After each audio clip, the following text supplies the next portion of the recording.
आज आपण वर्तमानपत्र वाचण्याचा उपक्रम घेतला. वर्तमानपत्र जसं आपण परवाच पत्रकार दिन साजरा केला, त्यानंतर आपल्याला खरी दिशा मिळाली की आपण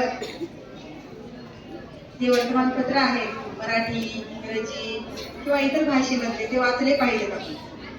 याची प्रेरणा घेऊन आमच्या इयत्ता 6वी मधील विद्यार्थिनींनी आणि विद्यार्थ्यांनी पेपर वाचण्याचा निश्चय घेतलेला आहे. वर्तमानपत्र मग ते जुना असो किंवा नवीन असो, घरामध्ये आणलेले पेपर असो, सामानापासून वगैरे जे आपण सामान बांधून असतो, किराणा वगैरे वाहन सामान, तर ते पेपर वेस्ट न करता घरामध्ये टाकाऊ पेपर पासून इतर वस्तू बनवू शकतो. तसंच आपण आपल्या ज्ञानामध्ये भर करण्यासाठी शब्दकोडे सोडवणे, नवीन माहिती जमा करणे आणि पेपरचे स्वरूप करण्यासाठी आज आम्ही हा उपक्रम राबवलेला आहे.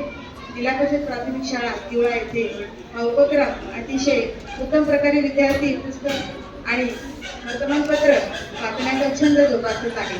आपण प्रत्यक्ष एखाद्या विद्यार्थ्याचा आपण अनुभव घेऊया. इयत्ता 6वी मधली राधिका वर्तमानपत्राविषयी थोडक्यात माहिती सांगेल.